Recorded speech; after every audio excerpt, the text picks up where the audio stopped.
Boa noite, Cécia, tudo bem? Boa noite, Maurício, tudo bem? Tudo jóia, graças a Deus. Boa noite, pessoal. Estamos aqui em mais uma live aqui da FIEP, aqui no Instagram, né, onde a gente fala da questão de defesa do interesse do segmento industrial aqui do Estado, né? Hoje a gente vai falar um pouquinho da paralisação que a gente teve nas atividades da construção civil e como isso aí acarretou em diversos outros segmentos industriais. A cadeia da construção civil é muito longa e hoje a gente tem aqui a presidente do Sindogesso, Pernambuco, Cécia Costa, e também empresária do setor lá da região da Araripina, que é o maior polo nacional, né, na produção de gesso. Todos os demais detalhes com relação a essa importante indústria para o estado de Pernambuco, a gente vai ouvir de Cécia hoje, de modo que a gente possa disseminar um pouco mais de informação acerca desse importante setor para todo mundo que acompanha a gente aqui no nosso Instagram. Como a gente sabe, a construção civil aqui do estado de Pernambuco passou cerca de 75 dias parada, devido à pandemia do Covid-19. Fora Pernambuco, apenas Ceará e Piauí tiveram a construção civil paralisada por tanto tempo, e o Ceará retomou antes daqui de Pernambuco, ficando só Pernambuco e Piauí com as atividades da construção civil, esse importante setor que emprega tanta gente e que gera tanta receita para os estados e para o Brasil, né, devido à quantidade de empreendimentos e tudo mais que envolve esse setor. Então, só Pernambuco e Piauí tiveram o setor interrompido, com as atividades interrompidas, e as mesmas voltaram ontem, mas não totalmente, né? Elas voltaram com 50% da carga de funcionários, eles não podem voltar com uma carga total de trabalhadores nas obras, e isso aí afetou fortemente diversos outros segmentos industriais. A gente tem bastante atrelado ao pessoal da construção. Nós temos o pessoal do gesso, Conceição, que está aqui com a gente hoje, nós temos cerâmica vermelha, nós temos movelaria com madeira, a gente tem a parte de tintas e vernizes. Pernambuco é um cluster aqui no Nordeste com relação à produção de tintas e vernizes. Temos players nacionais, internacionais e médias empresas pernambucanas que atuam também aqui no estado. A gente tem o pessoal de vidro. Pernambuco tem um polo vidraceiro, um polo vidreiro, né, na região de Goiânia, um enorme empreendimento, também várias empresas satélites que fornecem bastante para o pessoal da construção civil. E vale ressaltar que a paralisação das obras não foi apenas para a parte privada, tá? Apenas as obras privadas, os canteiros de obra privados do Estado tiveram a paralisação determinada pelo governo do Estado. Os públicos continuaram produzindo e a gente nunca conseguiu descobrir o porquê dessa diferenciação juntamente com o governo do estado. Mas, enfim, as águas passaram, a gente agora tem que entender um pouco mais do que é que foi perdido, né, com toda essa paralisação, qual o reflexo dessa paralisação na economia pernambucana e nas cadeias que funcionam juntamente com a construção civil.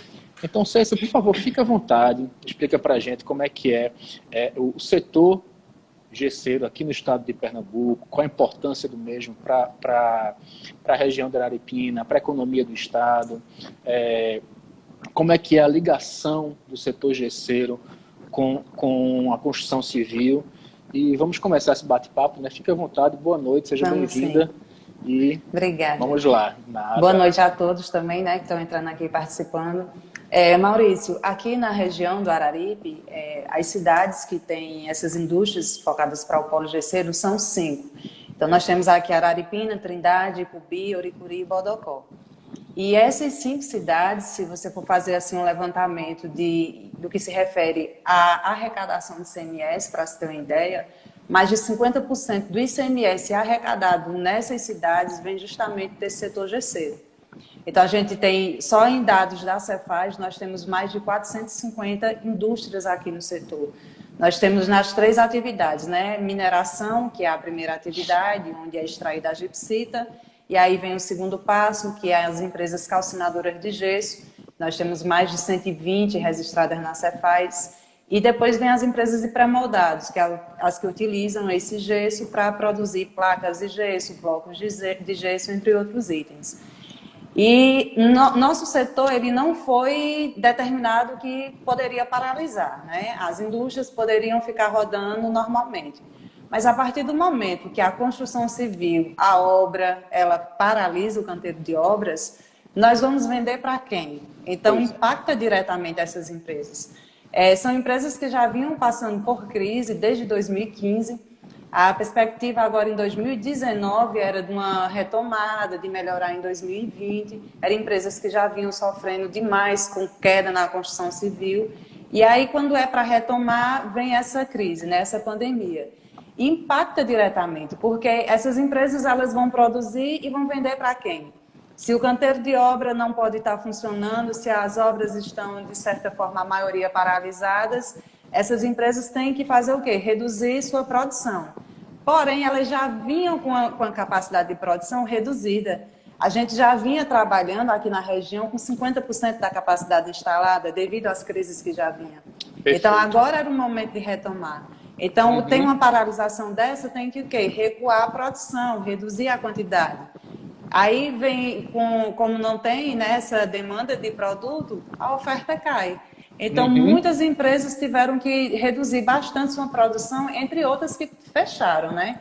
Que tiveram certos problemas, que já vinham com dificuldades financeiras. A gente fez até um trabalho nessa parte de gestão financeira com eles.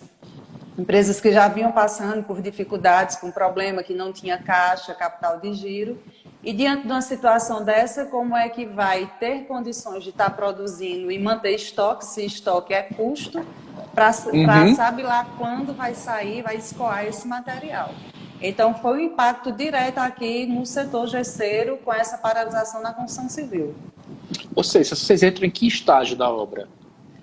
Já no final, né? Já no Porque final, né? até uma obra dessa, vamos supor, vamos ter uma retomada. Até lançar novas obras, colocar elas no mercado, começar a construção, só quando a obra estiver toda levantada é que vai entrar o gesso para revestir, é que vai entrar a placa para fazer o forro, é que vai entrar o bloco para fazer a divisória. Então, a gente ainda tem essa dificuldade a mais, que é nós estamos quase no final, no último passo da obra. Então, se há uma redução da obra, até essa obra retomar, a gente ainda vai ser posterior à retomada dessa obra. Com certeza, impressionante, né? Você falou que tem cerca de 450 empresas do setor, né, do segmento gesseiro, aí na região da Araripina. Você acha que teve demissões também? Muitas. Período? Muitas demissões. Muitas. Né? Nós fizemos levantamento também com os empresários, em torno de 20% das empresas que nós pesquisamos tinha feito demissão total, porque essas não tinham mais condições de reduzir mais a produção, já estava no seu limite. Então, ia chegar ao ponto de ter prejuízo, não tinha mais como rodar, então tiveram que demitir.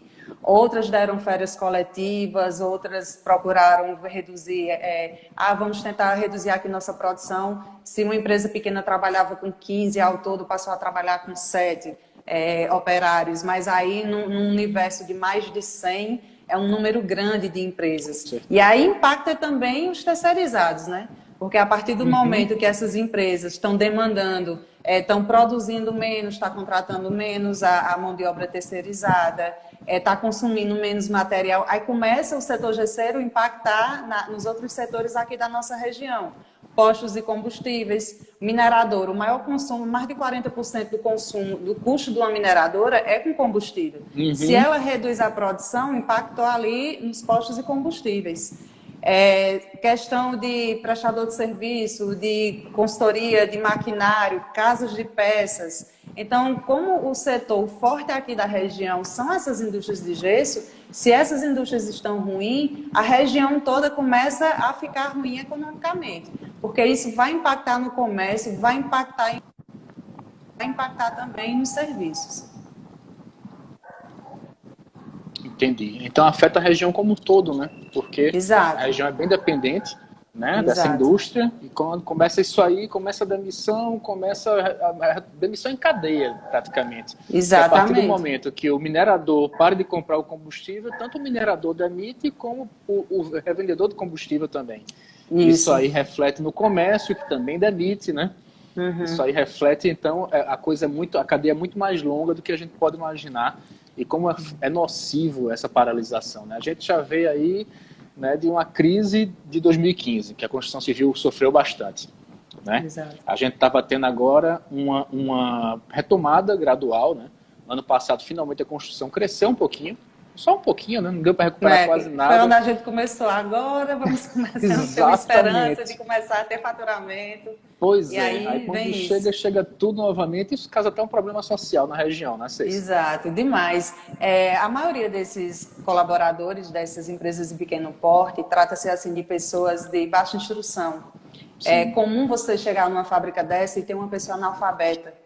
Então, para essa pessoa conseguir uma outra atividade, é mais difícil ainda. Então, são pessoas que, na sua maioria, trabalham de forma braçal, trabalham no serviço ali da produção.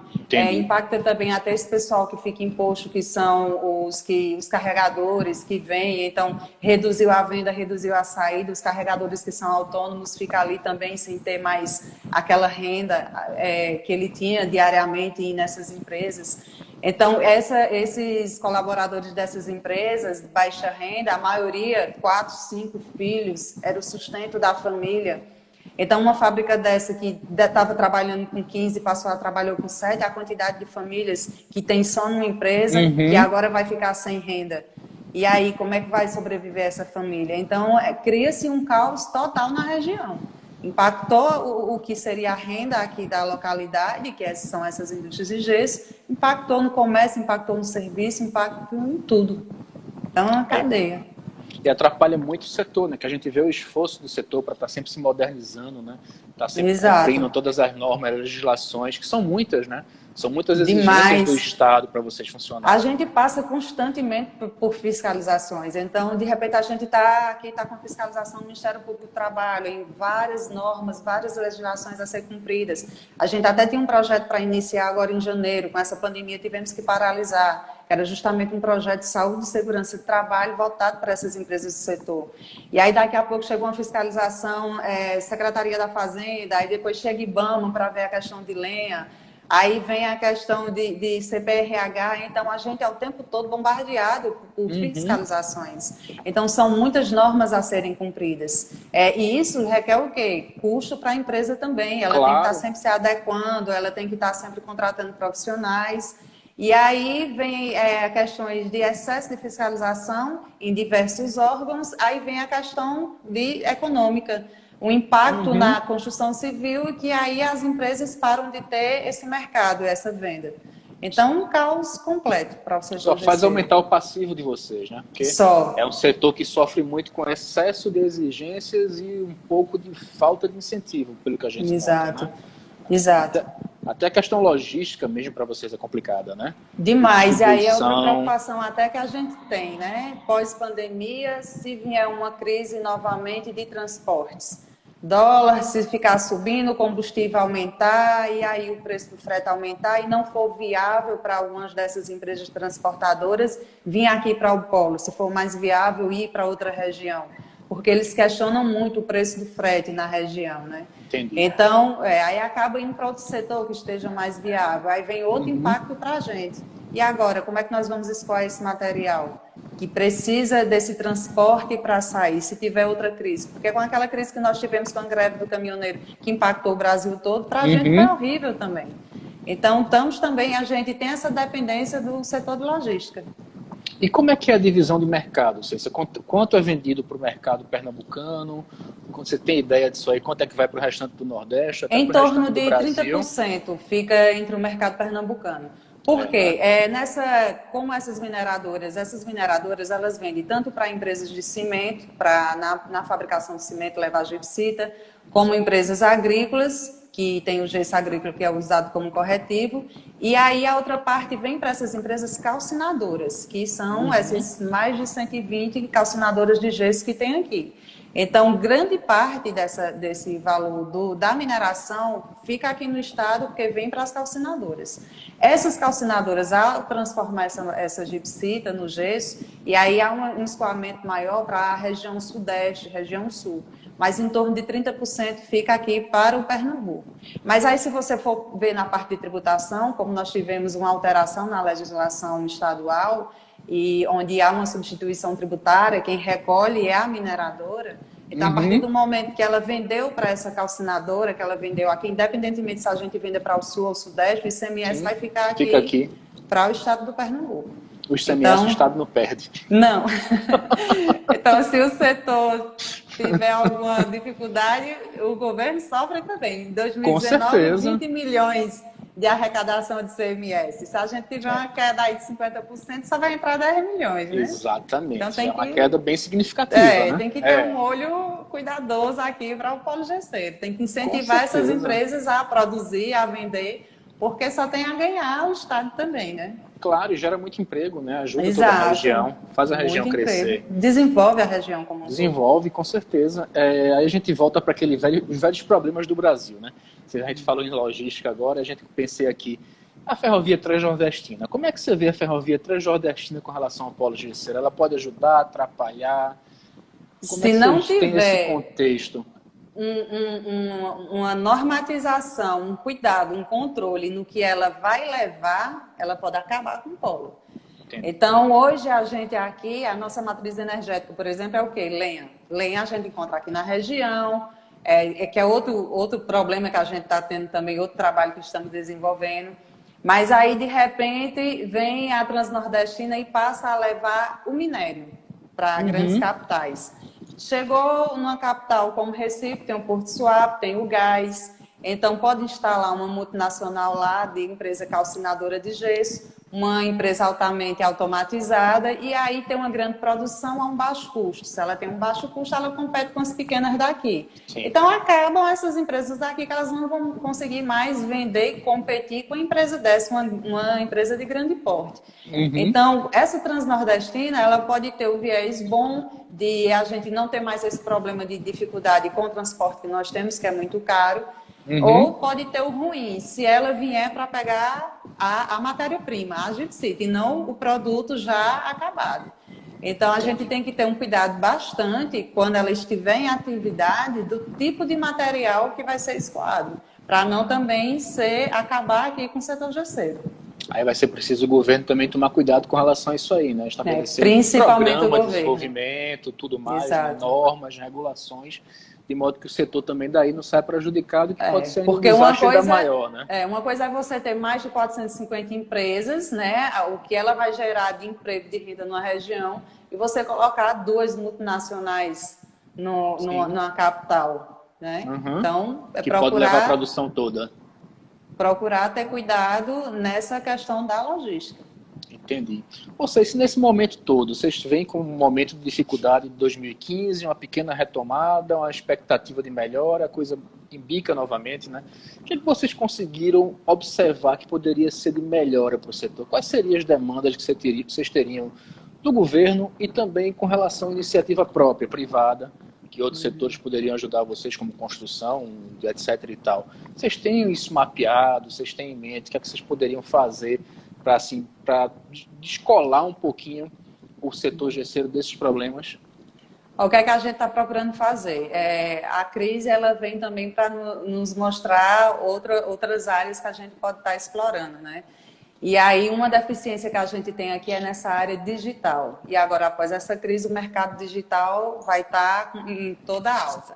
Aí a gente está começando a desenvolver agora um projeto Gesso 5.0.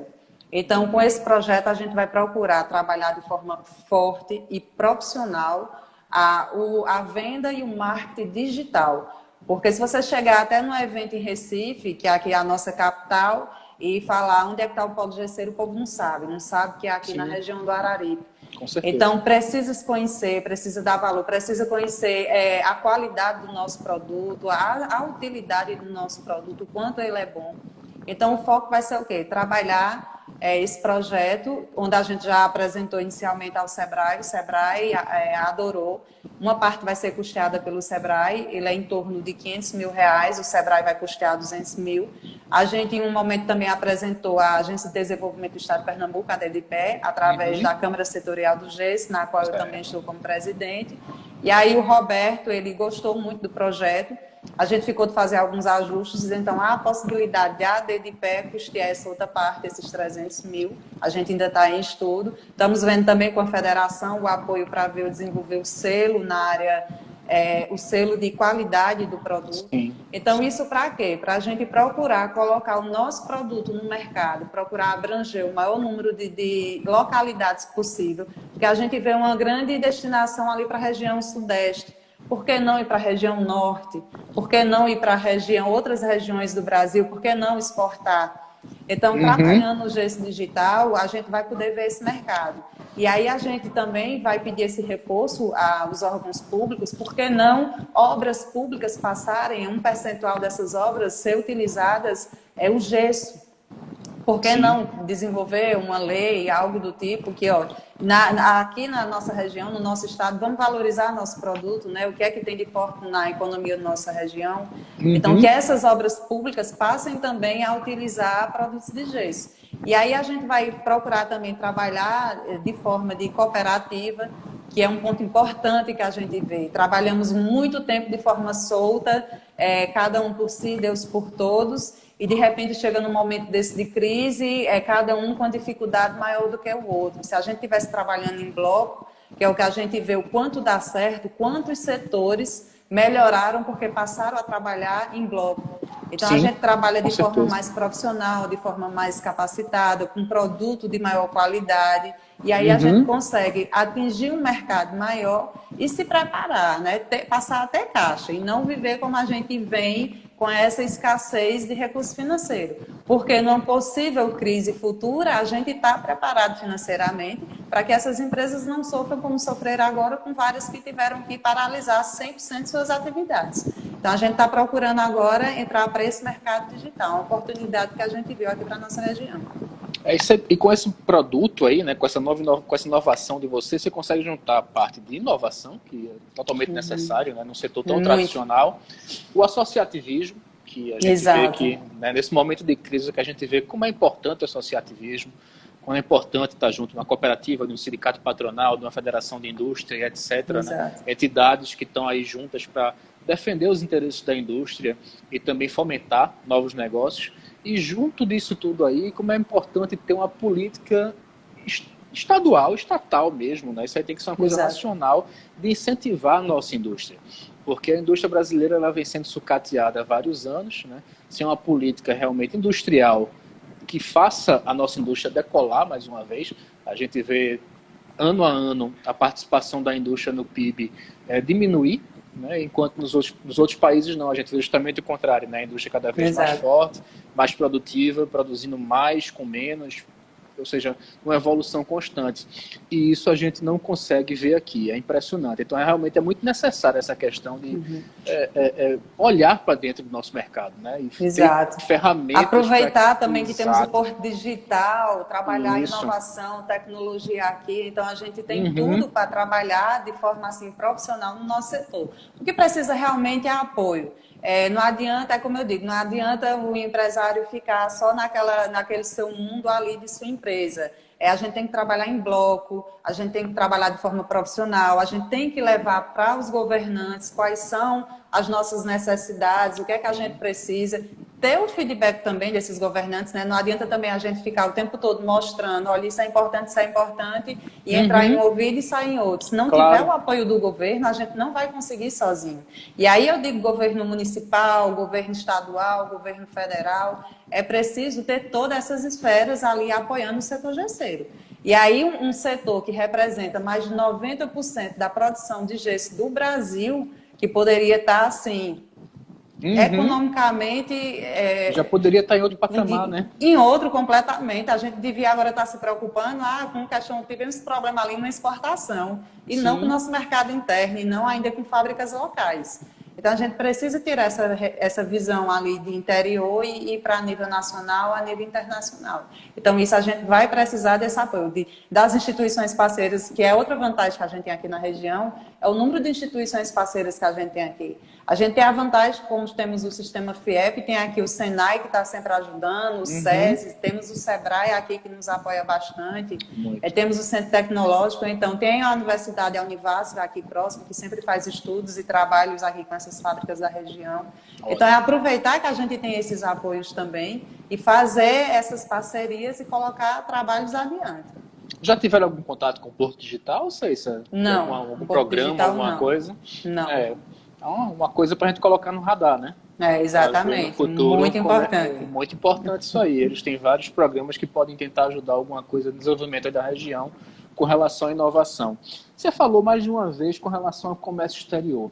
Como é que é a situação atual aí do polo gesseiro, do Araripe, com relação à exportação? Ela é muito incipiente? Ela já foi maior? É Vocês... assim, é porque assim, a legislação do externa, quanto à qualidade do material, a Uhum, padronização, é diferente da nossa. Então, uma entendo. empresa dessa de pequeno porte, que ela tem dificuldade de colocar no mercado nacional, ela não vai conseguir entrar no mercado internacional.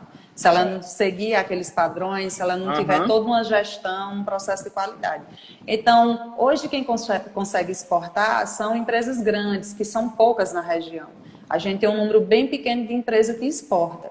Então, precisa qualificar. Se a gente, nesse trabalho mesmo do gesso digital, um dos trabalhos que a gente vai fazer com o Senai é justamente a qualidade do produto, que ele fique de acordo com as normas técnicas do gesso. isso é Então, se muito a gente importante. adequa esse produto, se fica tudo padronizado, se a gestão da empresa também, se a gente implanta uma ISO aqui, que é o que a gente está tentando ver também com o Sebrae, Sim. fazer essa parceria de fazer a ISO de qualidade.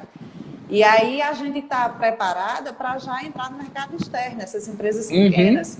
Então, só que isso é um passo a passo, a gente não consegue também, outra coisa que nós precisamos ter em mente, né? Não vai conseguir mudar do dia para a noite. Não, nós estamos em crise e amanhã abriu o mudou tudo. comércio, já vamos vender e já vamos exportar. Não, Uhum, é tudo gradual, tudo através de trabalho. E precisa do quê? Da adesão das empresas. Se a gente, por mais que a gente lance projeto, procure trazer parceria, se a empresa não se interessar, se ela não quiser mudar, se ela não quiser se adaptar ao novo mercado, ela tende a falir. E o projeto paralisa, porque como é que um projeto vai rodar sem empresas, né? com Então, o projeto certeza. precisa das empresas, as empresas precisam do projeto, todo mundo precisa para a gente poder dar andamento.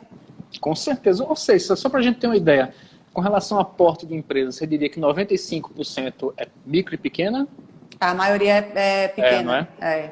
E E as... em torno de 50, 60% tributada pelo Simples Nacional. Então já tem pelo menos alguma, pelo menos no pagamento de tributos, né, já consegue pelo menos uma maior organização, digamos assim. Exato, Porque não sim. há facilidade para pagar imposto no Brasil, né? O que é a Não, organização, né? Você como não há. contabilista, né, você sabe disso aí Aham, melhor do que ninguém. Realmente muito difícil. é muito difícil.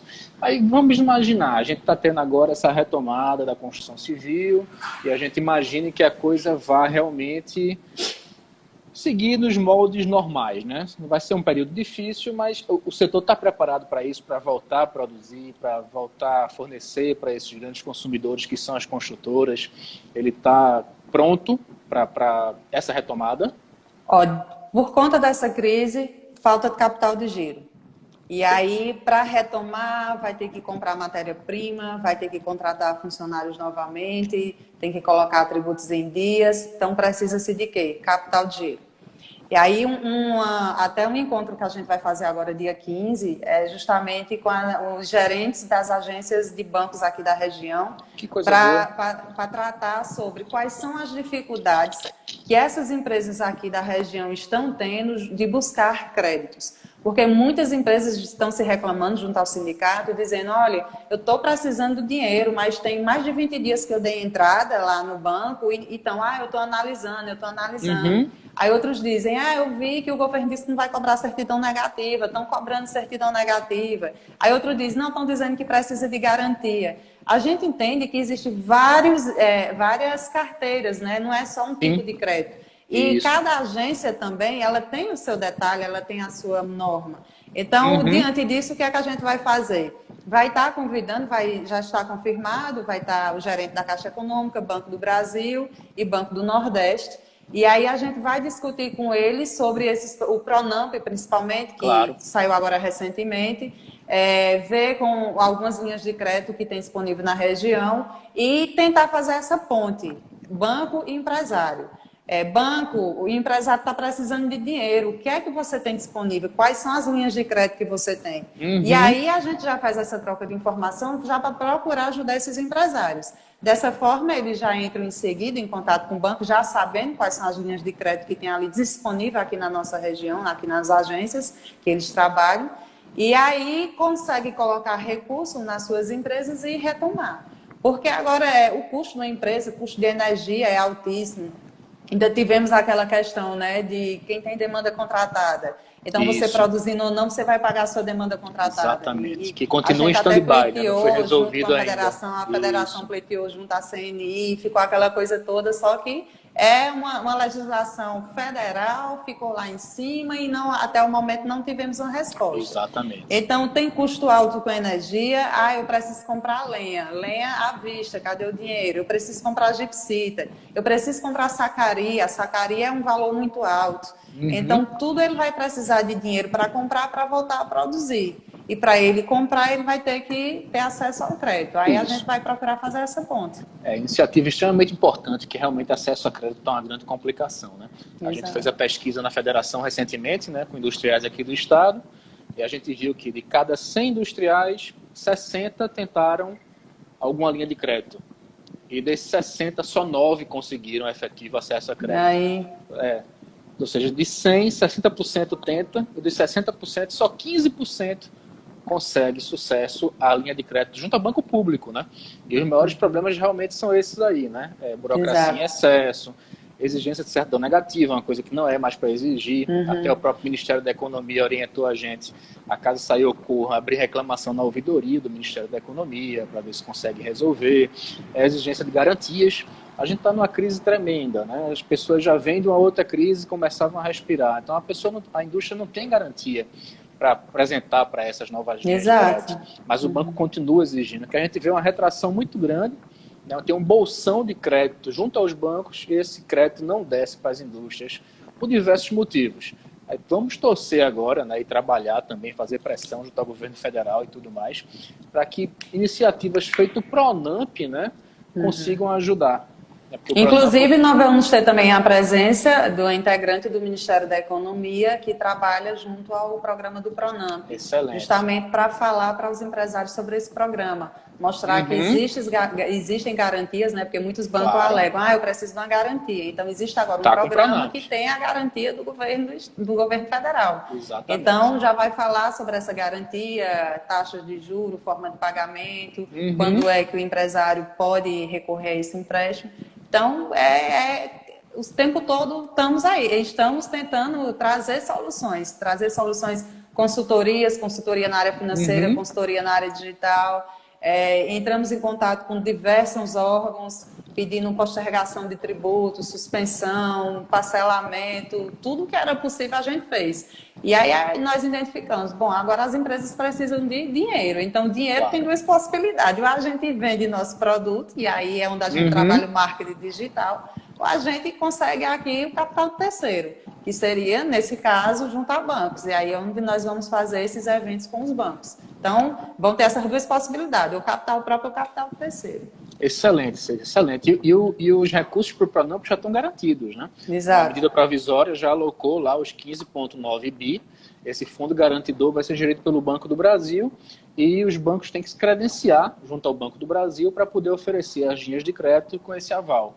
A gente espera, né? Eu até mandei para vocês todos, já da diretoria, tudo hoje, informações que a gente espera que semana que vem o Pronamp já esteja em atividade. A previsão era até o final do mês, mas teve ontem uma reunião com a senadora Cátia Abreu e o presidente do Banco do Brasil. E ele foi muito cobrado com relação a isso aí, porque a gente está num momento de queda de faturamento e dificuldade de acesso a crédito. Então, a empresa vai acontecer o quê? Vai quebrar, né? Porque não tem como cumprir com suas obrigações. E falta o governo entender isso, da urgência que a gente tem, né? Há quanto tempo foi lançado esse Pronamp? Acho que já está em quase 30 dias, não tem, Maurício? Foi dia 18 de maio. Quer dizer, era uma coisa para ser assim, é urgente, estão em crise, precisa do recurso, é para a semana que vem. Não, nós já estamos agora, o quê? 9 de junho e ainda estão fazendo alterações, qual é o banco que vai se credenciar, aí até a empresa ir lá, apresentar seus documentos, conseguir retirar esse dinheiro. Então, quem não tem fôlego financeiro, não espera, já não fechou, já era. Então, é quem está se arrastando ainda que consegue esperar, guardar, para poder pegar esse recurso. Então, falta também esse cuidado do governo. Na hora de lançar uma proposta que vá ajudar o empresário, se é num momento de crise, tem que ser algo que seja de acesso rápido e não a longo prazo. A gente precisa tirar o custo do Brasil também do empréstimo, né? Porque ninguém aguenta tanto custo, né? O juro já não é baixo. Ainda tem toda essa burocracia, toda essa demora, o negócio complica. Sim, hoje também a Receita Federal regulamentou o envio das informações para as empresas, né? As empresas que podem tomar crédito via Pronamp receberam, hoje as micro vão receber e no dia 11 as pequenas vão receber a informação do faturamento do ano passado para poder apresentar ao banco e então o banco poder calcular o valor que ela tem direito de solicitar o crédito com base no aval do Pronamp. Isso é isso, a gente está chegando aqui no nosso limite de tempo, né? A gente costuma ficar até 40 minutos aqui na nossa live toda semana, de forma bem descontraída, bem leve, para poder passar nosso recado. Qual é a sua mensagem? O que é que você quer passar? O que é que você quer falar um pouco mais do setor? Fique à vontade para realmente utilizar esse tempo aí para você. Bom, agora, né, projetos nós temos em andamento, além desse projeto digital, nós estamos também com um projeto ambiental em parceria com o IBAMA e CPRH para trabalhar plano de manejo florestal sustentável. Nós temos esse projeto do GES Digital. Então, o que a gente precisa agora? Do apoio dos empresários aderindo a esses projetos que estão vindo para beneficiar suas empresas. E a gente precisa apoio dos órgãos que possam ajudar também a subsidiar esses projetos. Porque também de nada adianta a gente ter todo um trabalho, toda uma ideia e chegar para cobrar para o empresário para ele participar. Olha, você tem que custear com X, num momento que o empresário não tem dinheiro. Então, a gente precisa do apoio de entidades que possam estar ajudando. Então, o Sebrae já se colocou à disposição, a DDPE ficou de analisar para ajudar a custear. E aí vem também essas outras esferas, que é quem seriam o apoio, nossos deputados, por favor, nos ajudem essas empresas do setor. Nós temos diversos projetos aqui, então vamos fazer algo que gere renda, que gere resultado. Então, se a gente tiver apoio também dos governantes, de toda essa classe, só tende a crescer, a melhorar. Então, vai ganhar todo mundo. Vai ganhar a região, vai ganhar o governo que vai passar a arrecadar mais, vai ganhar o empresário que não vai estar com aquele momento de dificuldade, vai ganhar o colaborador que vai estar com seu emprego garantido. Então, a gente precisa disso, de união. Então, o momento agora é união, é todo mundo trabalhar de forma cooperativa, apoiando, ajudando, incentivando. Então, é isso que eu espero e eu tenho certeza que vamos conseguir. Vamos pular esse 2020 e 2021 vai ser só sucesso com nosso plano de ação. Tomara, Cécia, tomara. Agradeço, viu, sua participação aqui. Igualmente. Foi muito bom. É muito importante a gente mostrar para o restante de Pernambuco a riqueza e a importância do polo gesseiro do Araripe. E nada melhor que a gente fazer isso através da FIEP e do Sindugesso. Eu que agradeço o espaço, a FIEP sempre ajudando a gente, dando todo o apoio, todo o suporte. Nossa segunda casa, né? Então a gente só tem que agradecer e também estamos à disposição. Maravilha. Boa noite, obrigado e até a próxima. Até a próxima. Obrigado pela presença de todos. Tchau.